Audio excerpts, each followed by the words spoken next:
Hidden beneath the lush, mist-covered terrain of China's Shanxi province lies a site where myth, mystery, and monumental history converge. This is the final resting place of Qin Shi Huang, the sovereign who first succeeded in forging the disparate states of ancient China into a single, unified empire. For over 2 millennia, his colossal underground mausoleum has remained undisturbed, shielded not only by a vast army of terracotta guardians, but also by age-old tales of unimaginable wealth, lethal defenses, and long-buried truths. While the astonishing terracotta army has been brought to light and is now celebrated as one of the most significant archaeological finds in the world, the core burial chamber, the innermost sanctum that houses the emperor himself, remains untouched by human hands. This grand necropolis, situated near the modern-day city of Xi'an, covers a sprawling 56 square kilometers, making it one of the largest funerary complexes ever constructed. Construction began around 246 BC, when Qin Shi Huang was still a mere teenager, newly crowned as King of Qin. It continued until his death in 210 BCE. Historical accounts, particularly those by the esteemed Han Dynasty historian Sima Qian, claim that more than 700,000 workers were conscripted to build the emperor's eternal kingdom, a workforce that dwarfed any civil engineering endeavor of the era. Encircling the main tomb are hundreds of ancillary pits, each containing meticulously sculpted clay warriors, cavalry units, and wooden chariots. No two soldiers share the same facial expression, hairstyle, or armor, suggesting that each may have been modeled after a real individual from the emperor's formidable army. The craftsmanship reflects not only artistic excellence, but also a desire to immortalize the might of the Qin military. Sima Qian's historical writings describe the tomb as a subterranean palace replicating the emperor's empire on a miniature scale. Flowing rivers of liquid mercury were engineered to mirror China's major waterways, the Yangtze, Yellow, and others, symbolizing a kingdom that would continue to thrive in the afterlife. The ceiling of the chamber, reportedly adorned with glowing pearls, was meant to depict the constellations above, allowing the emperor to rest eternally under a celestial canopy. Artifacts of great value, miniature palaces, royal officials, and concubines were buried with the emperor, some possibly sacrificed to serve him beyond death. To protect these treasures and secrets, ancient texts suggest that mechanical traps, such as automatically triggered crossbows, were installed, designed to kill any intruder who dared to trespass. It is also believed that many of the workers and artisans who participated in the construction were sealed inside the tomb after its completion, executed to preserve the location's secrecy forever. Using ground-penetrating radar and other non-invasive technologies, scientists have detected a complex multi-chambered structure beneath the central mound. Soil analyses have confirmed unnaturally high levels of mercury, aligning precisely with the ancient descriptions. Despite these findings, not a single archaeological probe has been allowed to breach the central tomb. There are compelling reasons for this restraint. When the terracotta warriors were first unearthed in the 1970s, their original vivid paint deteriorated within moments due to exposure to air and light. Experts fear that the same irreversible damage could happen to the fragile contents within the main chamber, including organic materials like silk garments, bamboo slips, and ancient manuscripts. Mercury, while symbolic, is also a highly toxic element. Any disturbance without proper containment protocols could lead to environmental contamination and health hazards for researchers and local communities, akin to a large-scale chemical hazard. Beyond technological limitations, there is a profound cultural hesitation. In Chinese tradition, the burial places of emperors are hallowed grounds. Disrupting them is seen as an insult to the spirits of the dead and to the nation's ancestral legacy. Qin Shi Huang is not just a ruler. He is a symbol of China's unification and the origin of its imperial dynasties. Disturbing his tomb is a moral dilemma as much as a scientific one. Even the Chinese government remains extremely discreet about ongoing surveys and findings, releasing only limited information. This discretion fuels speculation that the tomb may harbor knowledge or artifacts that challenge conventional history, from unknown ancient sciences to possibly evidence of early technological prowess far beyond what was believed possible for that era. Every year, millions travel to marvel at the terracotta army, now preserved in vast hangar-like museums. Yet, the heart of the complex, the Great Burial Mound presumed to house the emperor's remains closed off, standing as a silent monolith to a time of glory, fear, and absolute rule. It is a mystery deliberately left unsolved, an enigma that embodies both the grandeur of China's ancient past and the reverence it commands in the present.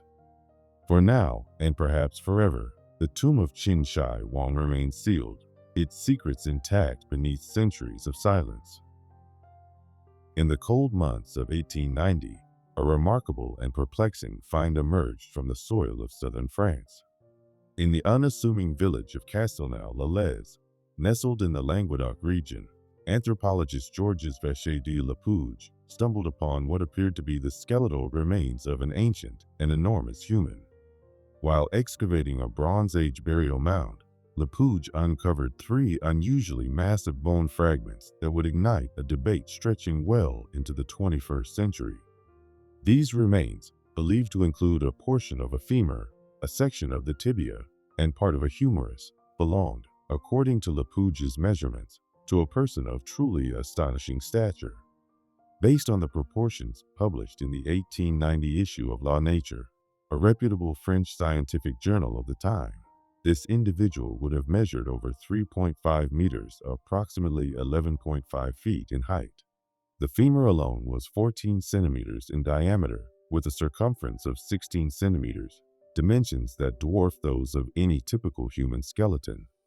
Lapouge was convinced these were authentic human bones.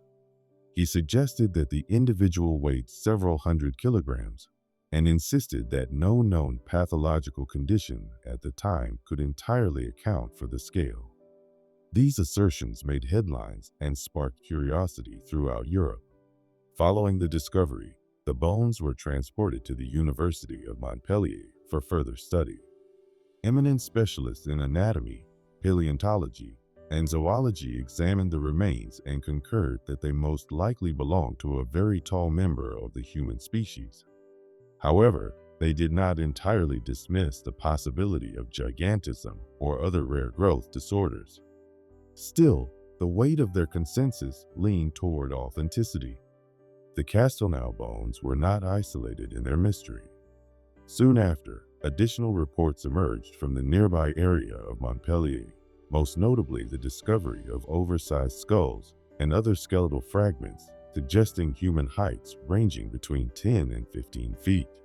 These artifacts, reportedly sent to the prestigious French Academy of Sciences for further analysis, soon disappeared from public view, their fate still unknown. The story of the Castelnau bones has taken on an almost mythical dimension over the years. In 2022, anthropologist Catherine Haken proposed a skeptical reinterpretation. The bones might have actually belonged to an extinct species of megafauna, possibly a prehistoric cave bear, which had been misidentified due to the limited anatomical knowledge of the 19th century. Such misinterpretations were indeed common in that era. Yet this hypothesis faces its own obstacles. If these bones truly belong to an animal, why did multiple university experts at Montpellier confirm them as human remains? And more critically, why has no modern scientific body attempted to reanalyze the fragments using today's advanced forensic and imaging technologies? The case of the so-called giant of Castelnau extends far beyond academic circles. The notion of ancient giants is deeply woven into the mythologies of many cultures, whether the towering cyclopes of Hellenic legend, the Nephilim of biblical texts, or the giants said to dwell in Norse and Basque mythology. In Castelnau, local legends persist to this day. Villagers still speak of a nearby cave said to have once sheltered a being of great size. Old 19th century periodicals even speculated that Lapouge's discovery might hold the key to validating these age-old tales. Some French theorists have posited that such skeletal remains could be evidence of an unknown civilization or even extraterrestrial visitors. While such claims remain entirely unsupported by any credible scientific data, their persistence reflects humanity's long-standing fascination with beings larger and stranger than ourselves. Skeptics often point to historical deceptions like the 1869 Cardiff Giant, a carved stone figure buried to trick the public in the United States, as cautionary examples. However, unlike Cardiff, the Castelnau bones were investigated and verified by multiple independent academic experts in their time. This key distinction complicates the hoax theory in this case. What adds to the mystery is the current status of the bones. Despite their once celebrated discovery, they have since vanished from all museum and academic collections. No official institution claims to have them, and they have never been subjected to modern analytical techniques such as DNA sequencing or isotope analysis, which could decisively establish their origin. Why, in a region so densely populated with archaeological finds, have no similar remains ever come to light? If a race of ancient giants truly walked the earth, surely there would be more evidence, additional bones, tools, or dwellings suited to such scale. And yet, the bones of Castelnau remain singular and solitary, a tantalizing relic with no verified counterparts. Conversely, if the story is merely folklore wrapped in scientific error, why has it endured for over 130 years?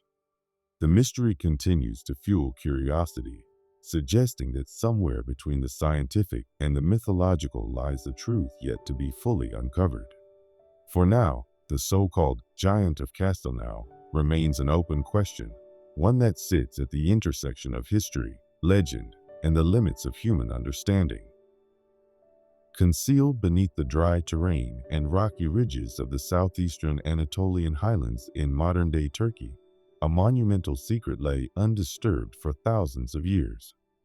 This secret, now known as Göbekli Tepe, remained completely hidden from both science and history until the twilight of the 20th century. It was in 1994 that German archaeologist Klaus Schmidt, while investigating what appeared to be just another hill near Anlerfa, made a discovery that would shake the very foundations of archaeology. When Schmidt began excavating the hilltop, no one could have predicted the scale of what would soon come to light. Beneath layers of sediment and time, an ancient temple complex began to emerge, its scale, age, and artistry unlike anything previously known. Enormous circular arrangements of limestone megaliths, some towering up to 6 meters high and weighing as much as 20 to 60 tons, had been placed with astonishing precision. But the true shock came when the site's age was determined. Radiocarbon dating revealed that Göbekli Tepe was over 11,000 years old, built around 9,600 BC, long before humans had domesticated crops, developed metallurgy, or even invented the wheel. This meant that its builders were pre-agricultural societies, traditionally thought to be incapable of such advanced architectural or symbolic work. The pillars, carved in the shape of T's, are adorned with vivid bas-reliefs of animals, leaping lions, wild boars, serpents, vultures, bulls, foxes, and various birds. There are also abstract motifs whose meanings are still unknown. These images, etched with precision and care, are believed to carry spiritual or cosmological significance.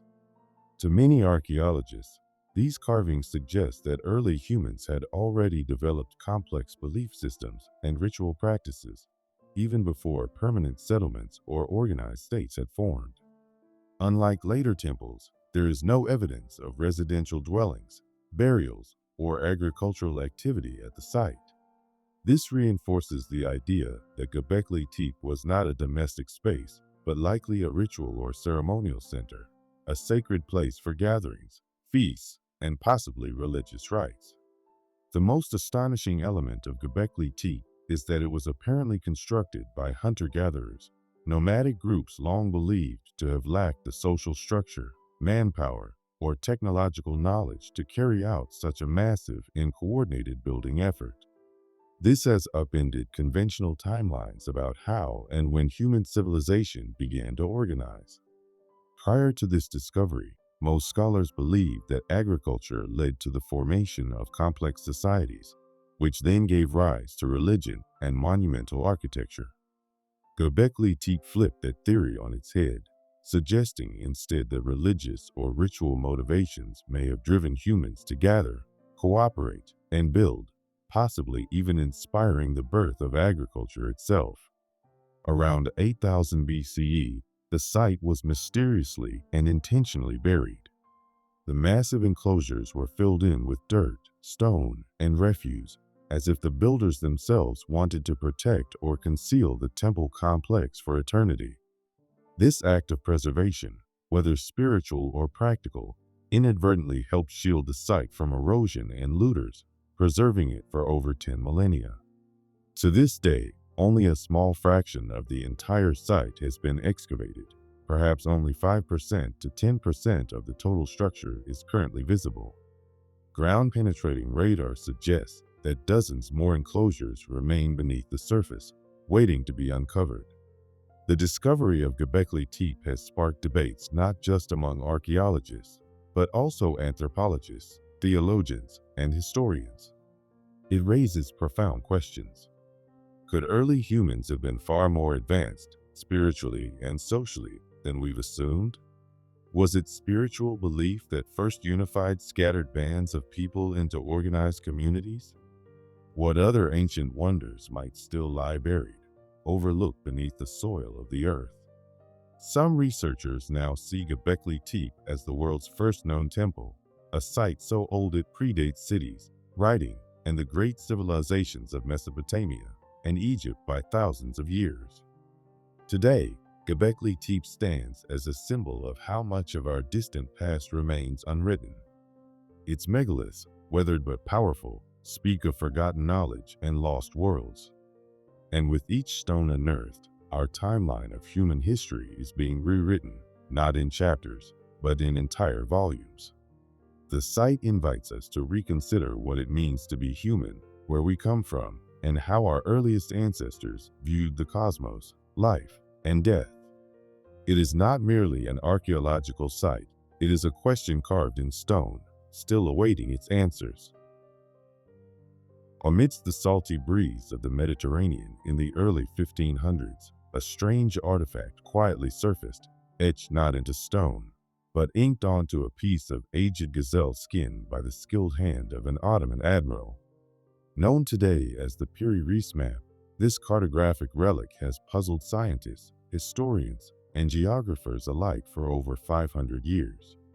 Its origin is as fascinating as the questions it continues to raise, questions that defy the known boundaries of history and geography. Crafted in 1513 by Admiral Piri Reis, a seasoned navigator and cartographer of the Ottoman Empire, the map is not just a piece of historical art. It is a riddle drawn in ink. Though only 1/3 of the original map survives, the surviving fragment is enough to stir global scholarly debate. It vividly illustrates the western coastlines of Africa, the eastern shores of South America, and most curiously, what appears to be the northern coast of Antarctica, a landmass that wouldn't be officially discovered by modern explorers until the 19th century, nearly 300 years after the map was created.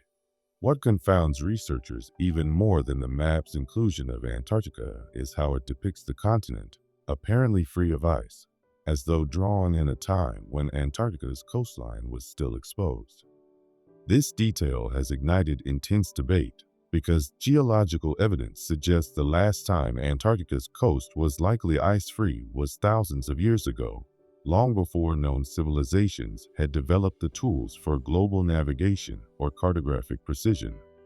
In the notes written directly on the map, Piri Reis claimed that he compiled the chart using more than 20 older maps, including ancient documents from Greek, Roman, and even possibly Phoenician origins, as well as maps said to be derived from the voyages of Christopher Columbus.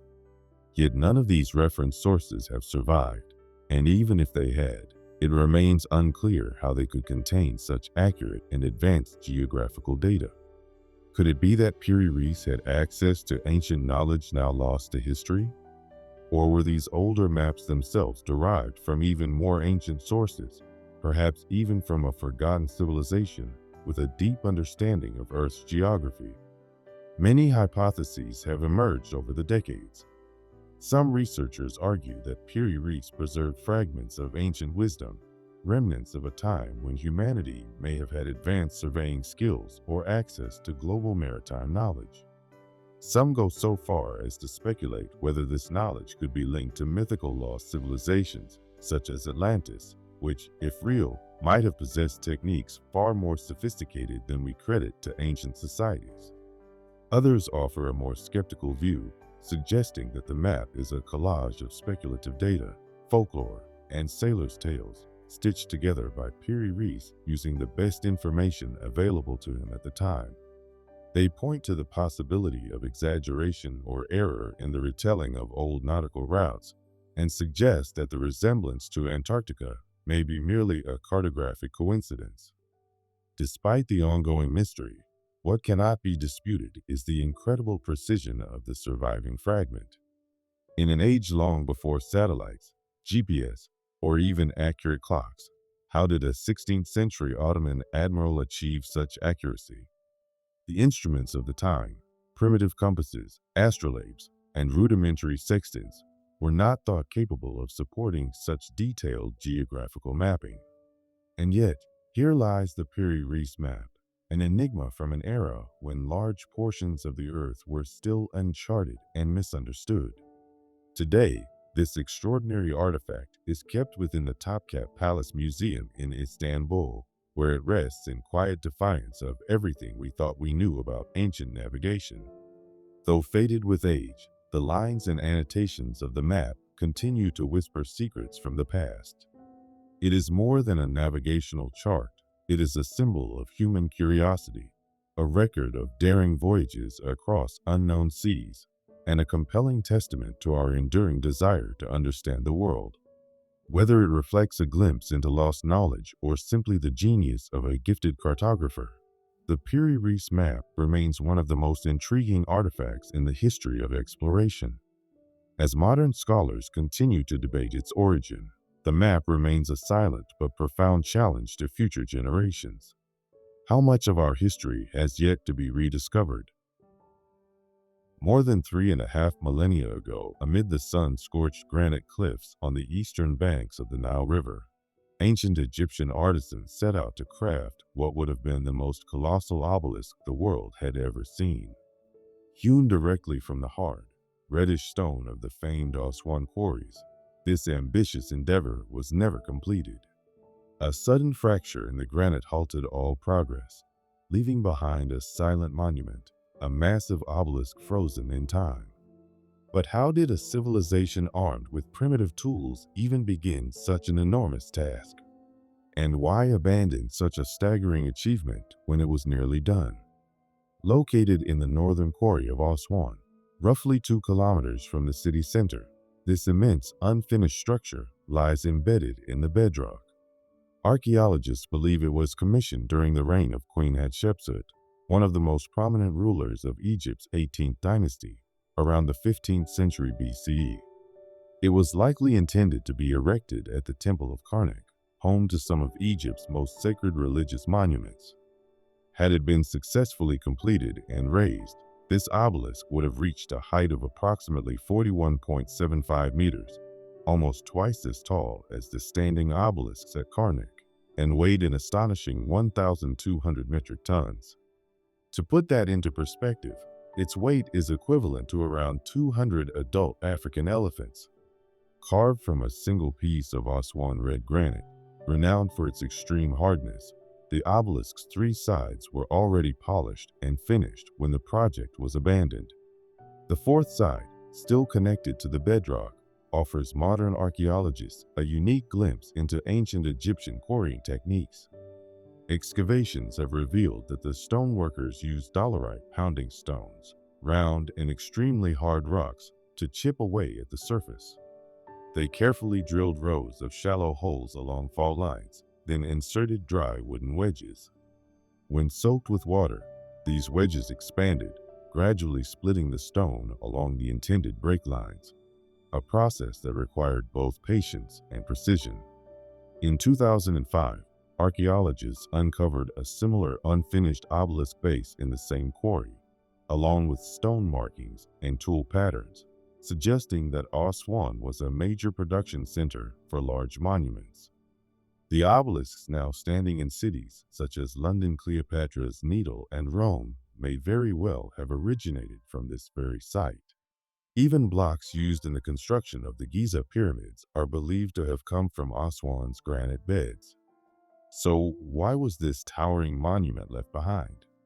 Historical analysis points to a deep, irregular crack that emerged in the body of the granite.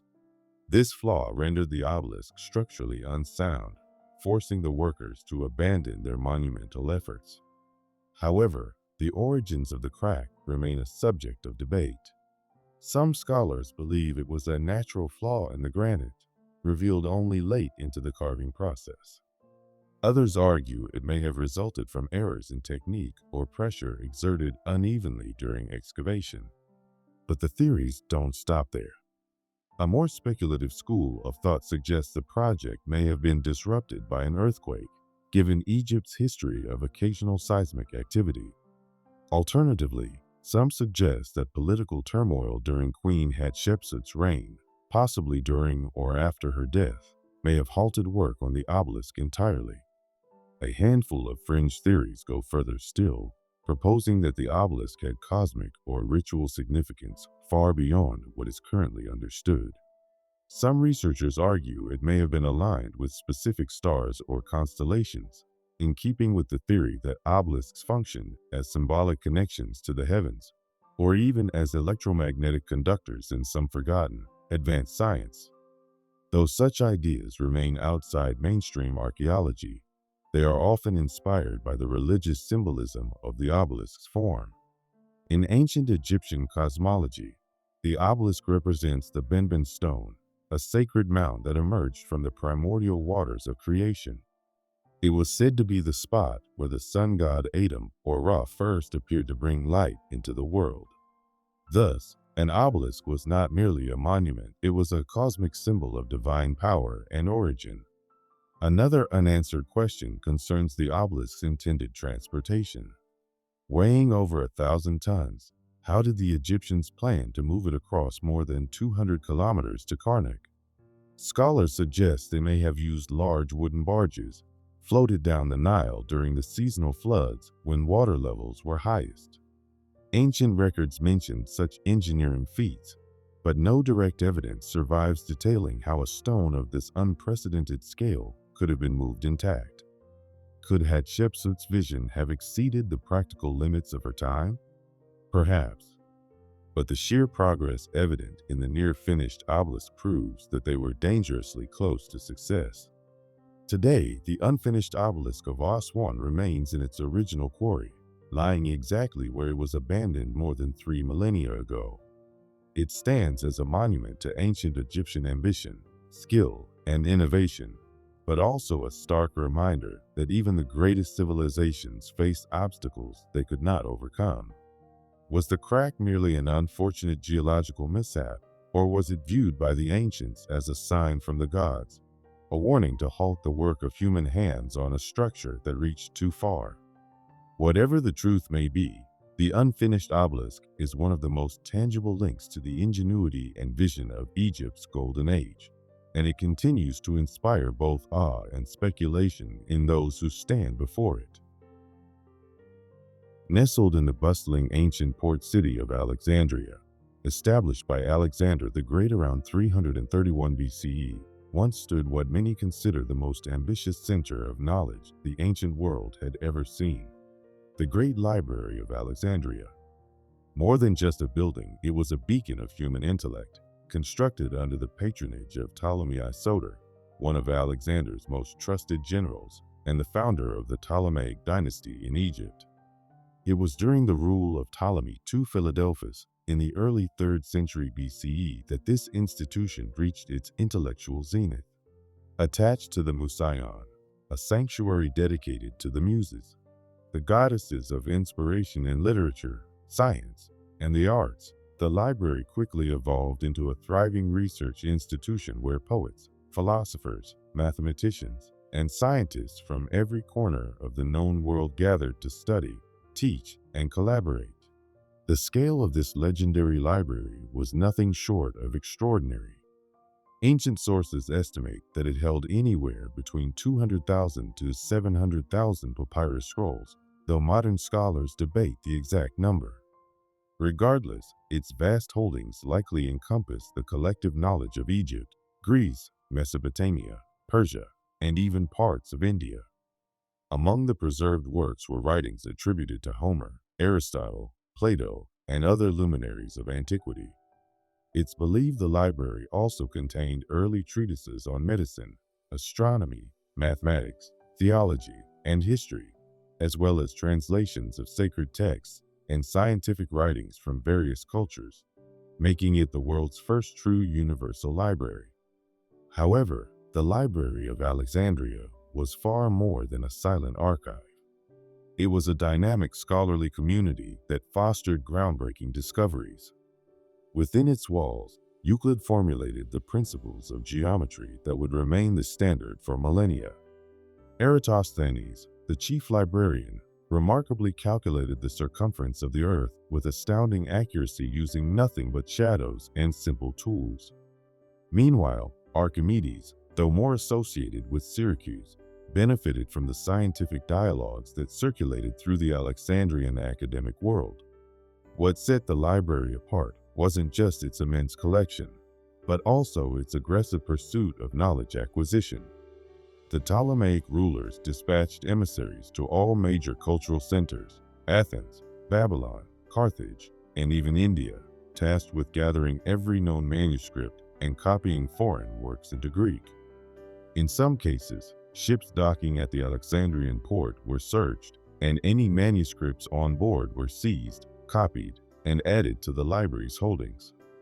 The originals were often retained, while the copies were returned to the owners, an act that earned the Ptolemies both admiration and criticism.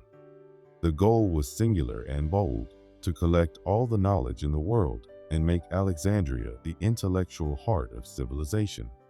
Despite its glory, the fate of the library remains one of history's most enduring enigmas. Its destruction was not the result of a single catastrophic event, but likely a series of unfortunate incidents over several centuries. Some historians believe the first blow came in 48 BCE, when Julius Caesar's troops set fire to parts of the city's harbor during his conflict with Pompey.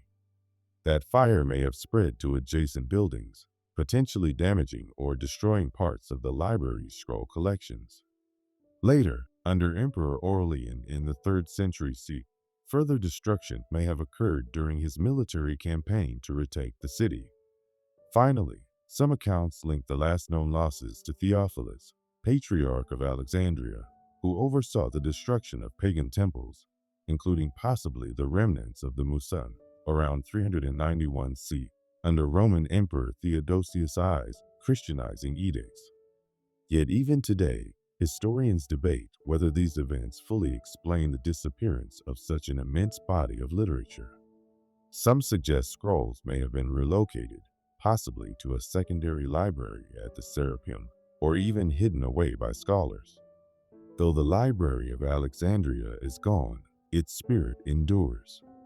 Its dream of assembling a complete repository of human knowledge was an ideal far ahead of its time, predating the modern university and public library by centuries. What humanity lost in its destruction can never truly be measured. Thousands of years of knowledge, insights, and innovations vanished, taking with them the voices of thinkers whose names history may never recover. And yet, the story of the library has become a symbol of our eternal pursuit of understanding, a cautionary tale of how fragile knowledge can be and how vital it is to preserve it.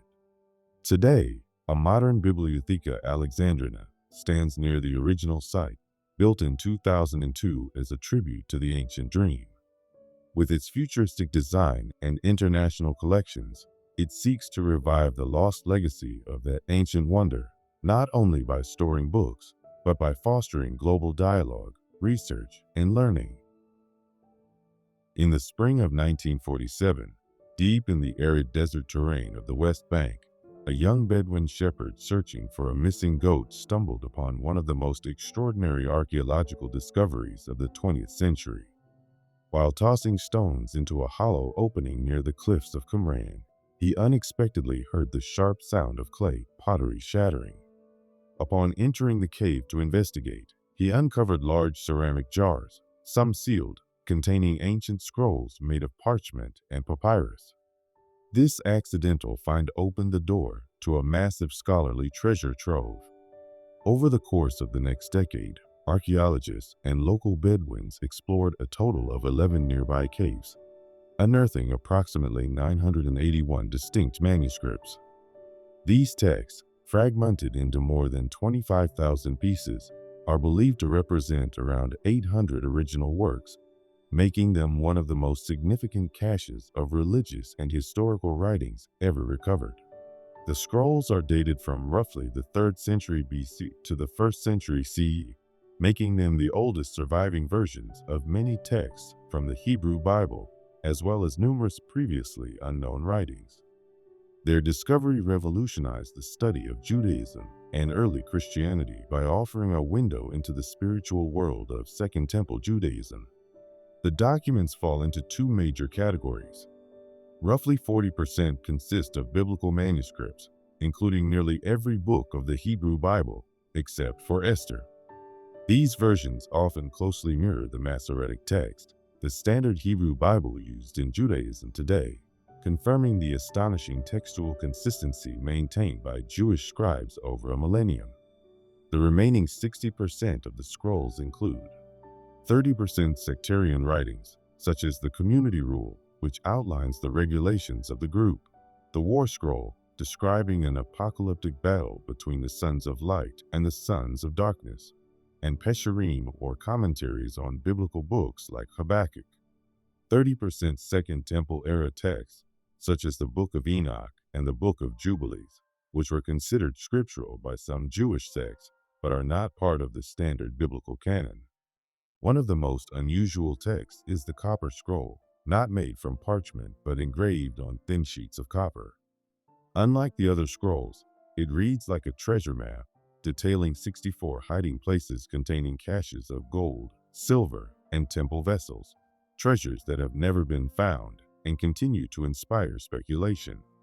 The origin of the scrolls remains a subject of ongoing debate.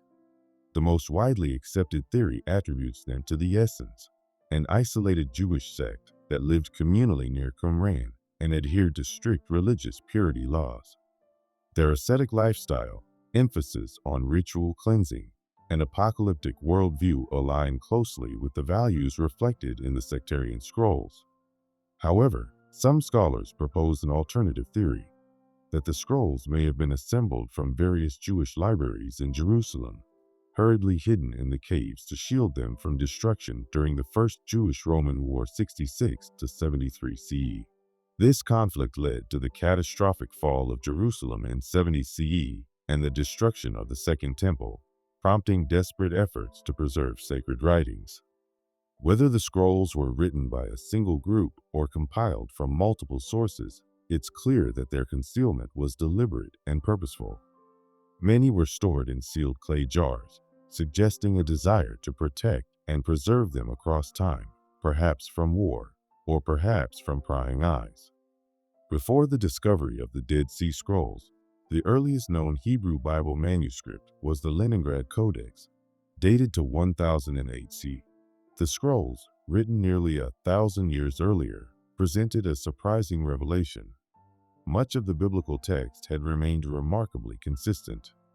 This discovery offered strong evidence for the meticulous care and accuracy with which Jewish scribes copied sacred texts over generations. Yet, the scrolls also offered variations and alternative versions of biblical passages, hinting at a broader, more dynamic textual tradition than previously known. The Dead Sea Scrolls continue to provoke both awe and curiosity. Some scholars speculate that forbidden teachings or esoteric doctrines are hidden within them, possibly deemed too dangerous or heretical by the religious authorities of their time. There are even theories suggesting the scrolls reflect the beliefs of early Christian communities, particularly since the baptism-like purification rituals of the essence resemble those practiced by figures like John the Baptist. But why were the scrolls so carefully hidden? Some believe the caves served as a geniza, a traditional repository for worn or damaged sacred texts that could not be destroyed. Others argue they were concealed to protect the teachings of a spiritual elite, reserved for a future age of enlightenment. Interestingly, no tools, food remains, or signs of habitation were found in the scroll caves, indicating that the site wasn't a living area, but rather a sacred archive or temporary storage. No records from the time explain their placement, further deepening the enigma. Today, the Dead Sea Scrolls are housed in institutions around the world, including the Israel Museum's Shrine of the Book in Jerusalem. They remain an unparalleled testament to the spiritual, literary, and historical complexity of ancient Judaism, and a vital key to understanding the roots of Western religious traditions. These ancient fragments, once lost to time and desert sands, continue to challenge long-held assumptions, illuminate ancient beliefs, and pose questions that scholars are still trying to answer. The caves of Qumran, now quiet and windswept, once protected voices that had been silent for 2,000 years. Thanks to a goat, a shepherd, and a thrown stone, those voices are speaking again.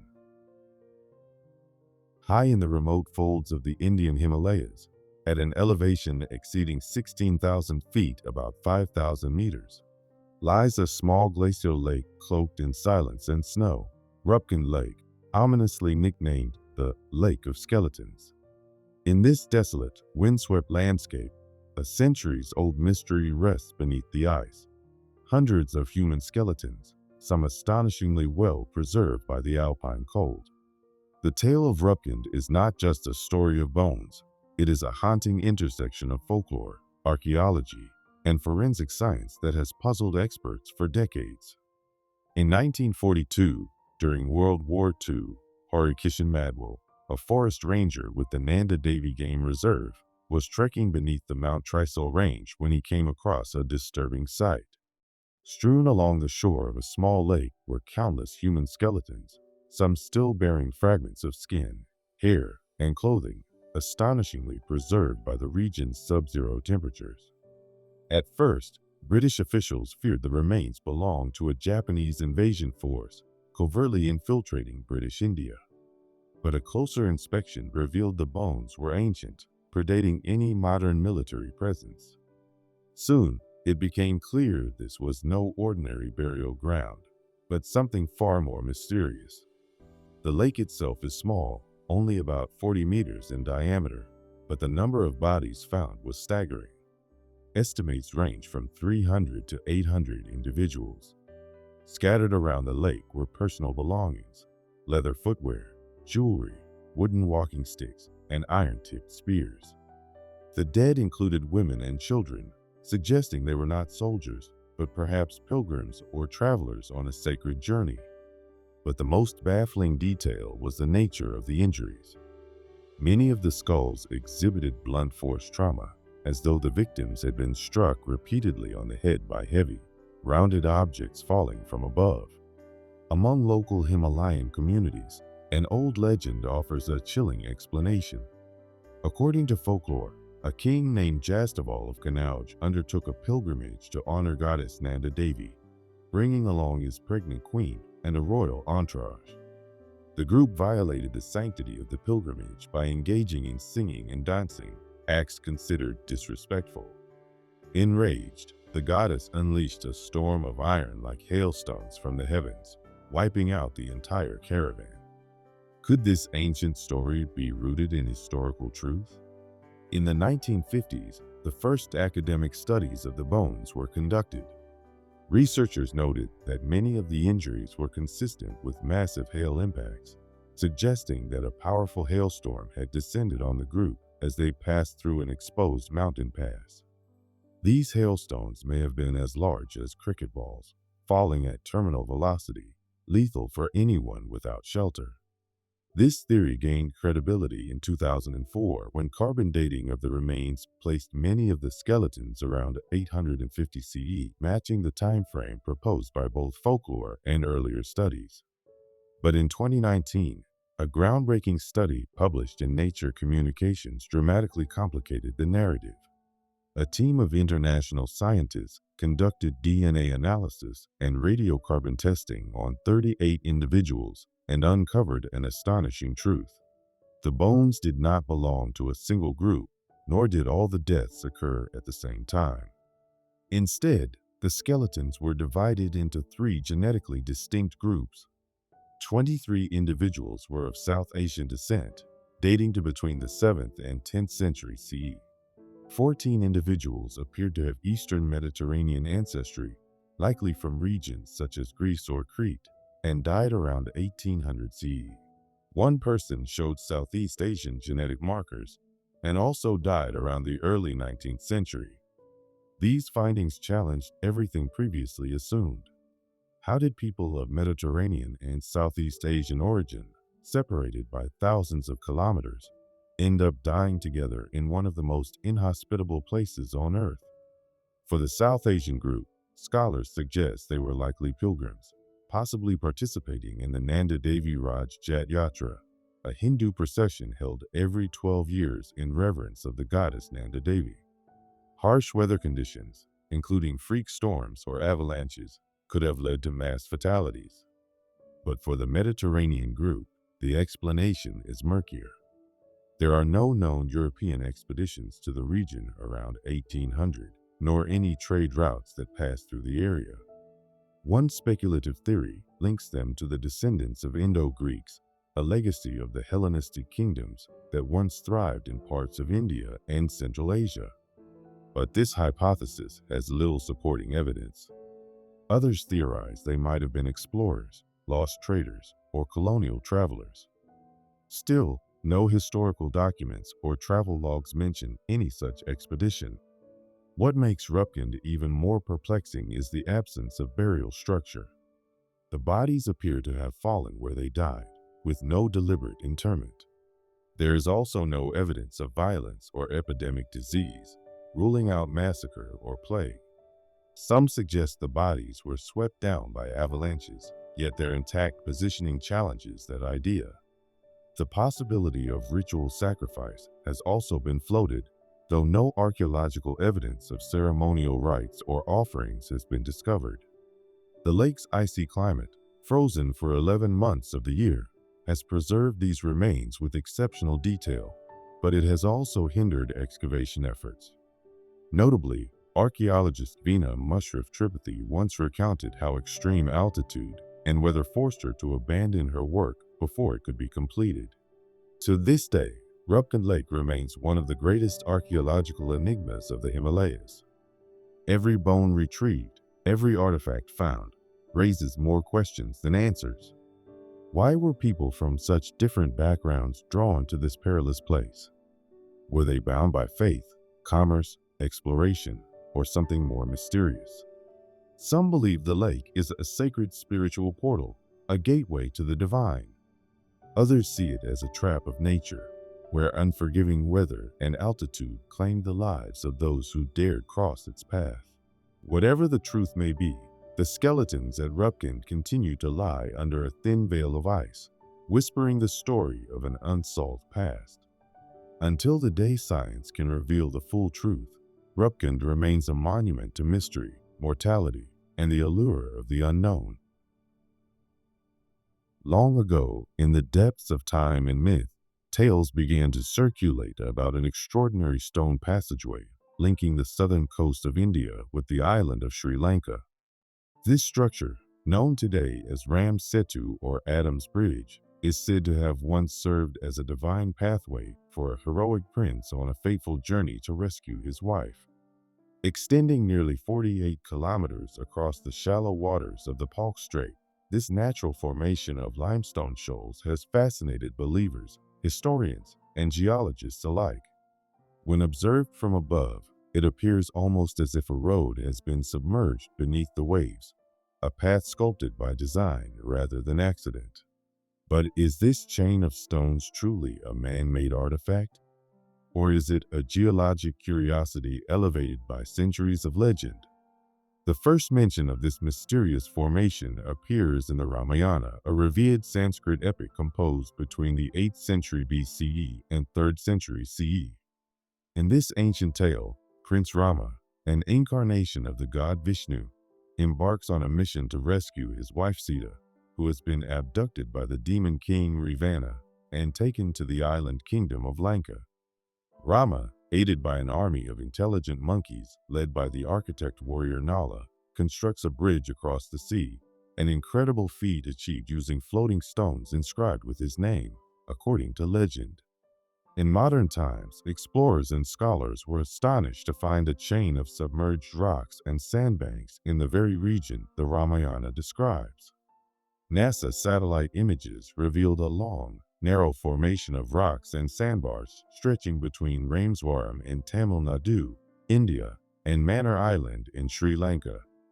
The visual resemblance to a submerged causeway reignited age-old questions. Was this the legendary path built by Rama's army? Or is it simply a product of geological evolution? Setu stretches across a shallow sea, where the water depth ranges from just 1 to 10 meters. According to geologists, this area was likely a natural land connection during the last ice age, when sea levels were significantly lower, perhaps as far back as 7,000 years ago. Over millennia, as oceans rose, much of the land submerged, leaving behind what appears to be a fragmented series of shoals and islands. However, recent studies have added complexity to this theory.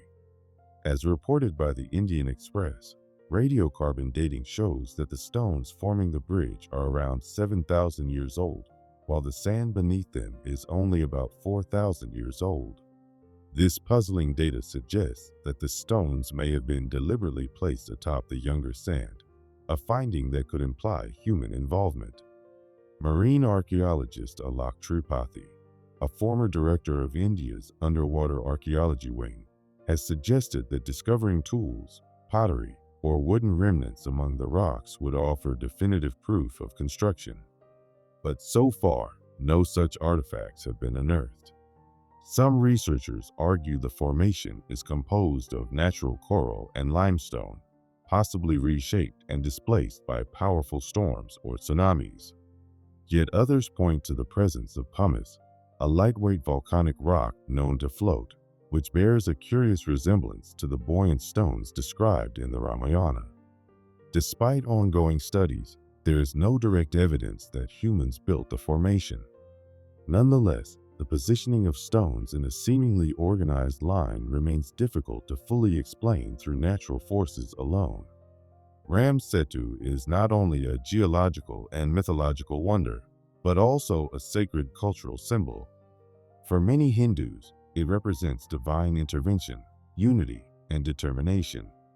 Local temple traditions, especially at Ramanathaswamy Temple in Rameswaram, claim that the bridge remained passable on foot until 1480, when a powerful storm is said to have deepened the strait and partially submerged the formation.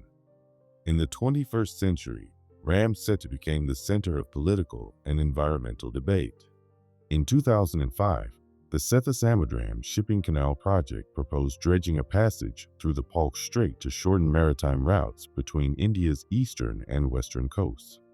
However, the idea of cutting through Setu sparked massive opposition from religious leaders, environmental activists, and cultural preservationists. The matter escalated to the Supreme Court of India, where the Archaeological Survey of India stated there was no conclusive historical evidence of the bridge being man-made. Despite this, public outcry eventually led to the suspension of the project, and Setu was declared a protected site.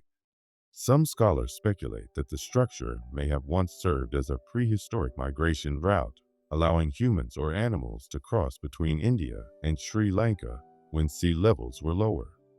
Others believe the stones were arranged intentionally by early civilizations to create a crossing, possibly for trade, spiritual journeys, or even symbolic purposes. A few theories even tie the site to the Indo-Greek kingdoms, suggesting it could have had strategic or cultural relevance to ancient peoples familiar with both Indian and Mediterranean regions. However, no written records or artifacts from such periods have yet been found to support this notion. Setu continues to straddle the line between scientific intrigue and spiritual devotion.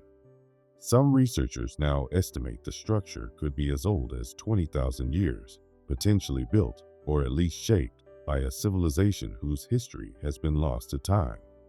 Others assert it is a geologically formed phenomenon, mythologized over generations into something more profound. Whether crafted by human hands or shaped by nature, the bridge endures as a physical and symbolic connection, linking continents, cultures, and centuries of belief. Beneath the ocean waves, Setu stands as a timeless enigma, a reminder that some ancient stories may hold more truth than we ever imagined, and that many secrets of our past still lie just beneath the surface, waiting to be uncovered.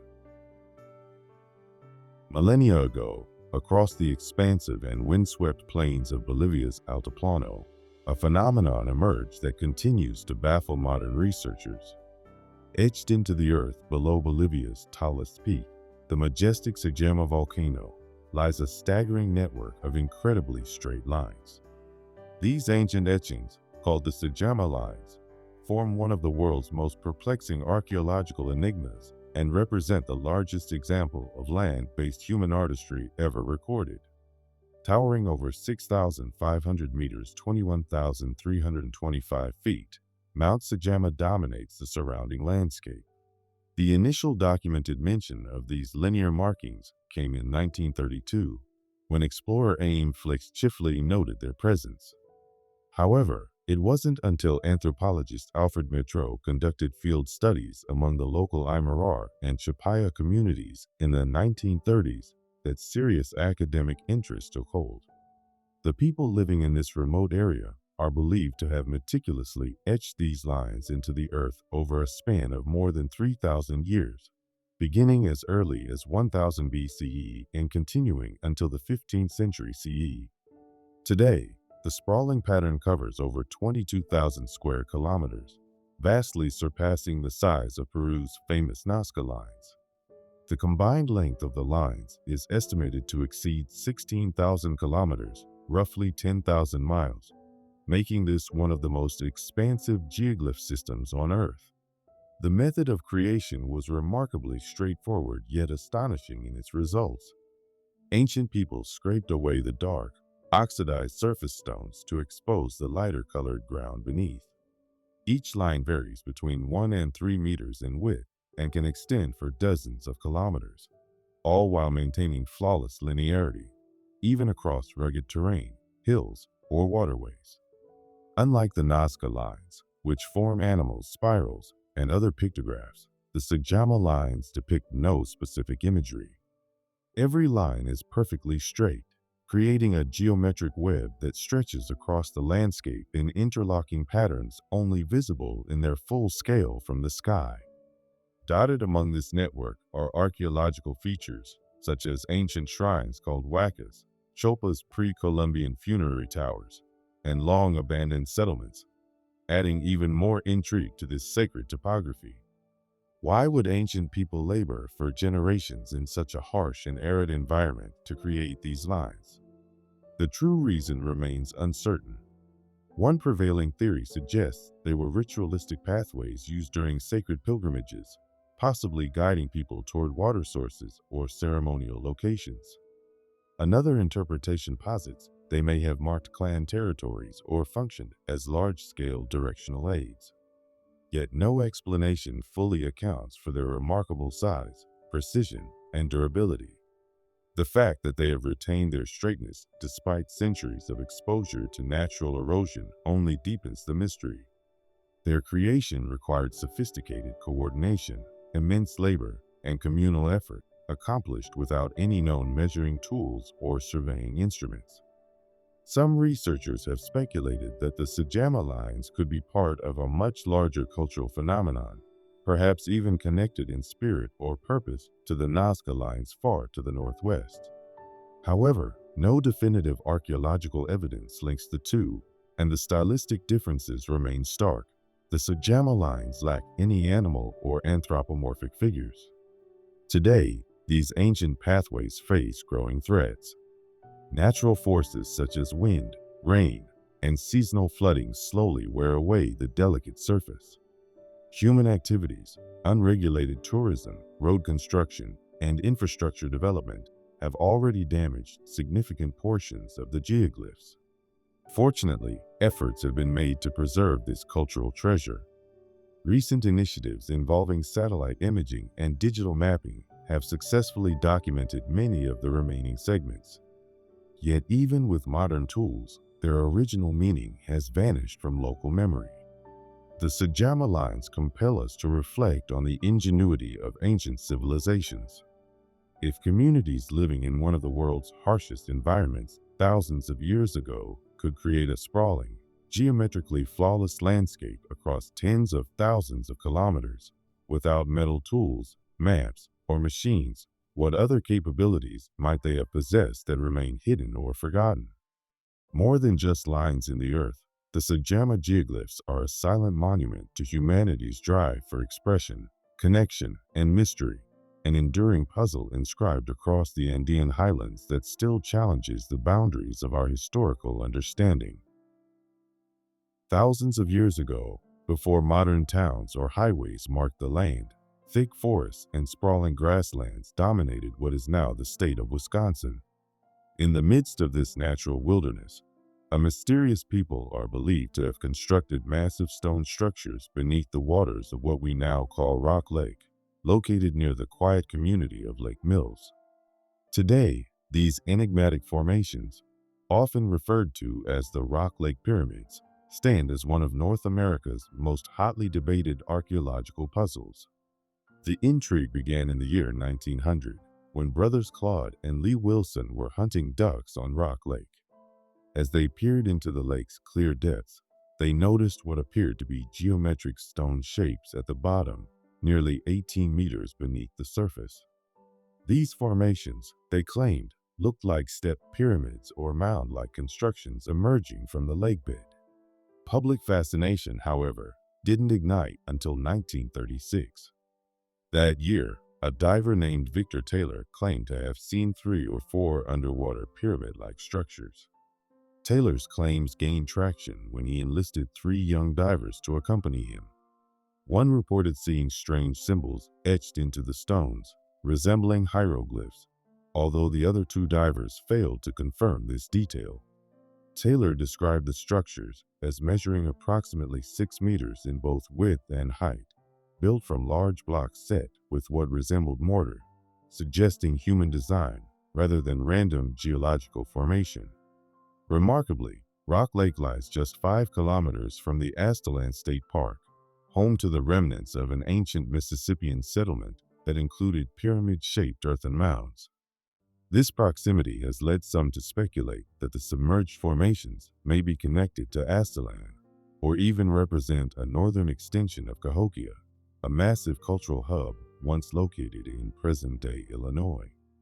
If true, this would mean the Rock Lake structures could be part of a broader, now forgotten civilization. The real mystery lies in the contradiction between first-hand accounts and the conclusions of mainstream archaeologists. Proponents like Frank Joseph, author of The Lost Pyramids of Rock Lake, argue that these formations are not natural features, but purpose-built pyramids, possibly constructed by early indigenous cultures, or even the Aztecs, when the water levels were significantly lower. Some modern sonar imaging reports have revealed shapes that resemble pyramids, cones, or even large human-like figures, some reportedly up to 60 meters long. Yet skeptics remain unconvinced. Bob Birmingham, a former Wisconsin state archaeologist, has publicly dismissed such interpretations, attributing the shapes to natural glacial activity from the last ice age about 10,000 years ago. According to him, Rock Lake was carved by retreating glaciers, and its bottom is simply littered with rounded stones, not man-made structures. Victor Taylor once theorized that the structures served as ceremonial altars, possibly dedicated to a rain deity during a time of prolonged drought. Other researchers have proposed that they might be remnants of a lost city submerged over time as water levels rose. A popular comparison is with Cahokia and its satellite sites, suggesting that Rock Lake could once have been part of a vast Mississippian cultural web. Local Native American oral traditions even speak of a sunken settlement in the area, lending some cultural weight to the possibility of an ancient city lying beneath the waves. However, despite these legends, no physical artifacts, pottery, or cultural remnants have ever been recovered from the lake to support such theories. Diver Rick Kruger, who has conducted numerous sonar surveys, reports that the bottom of Rock Lake shows minimal evidence of human activity compared to nearby bodies of water. Despite this, reports continue to surface about symmetrical shapes and geometric patterns seen through sonar imaging. Still, scientific consensus remains elusive. One major challenge for researchers is the difficult diving environment in Rock Lake. The murky waters and unpredictable currents make visibility extremely poor, complicating attempts to visually verify the structures seen on sonar.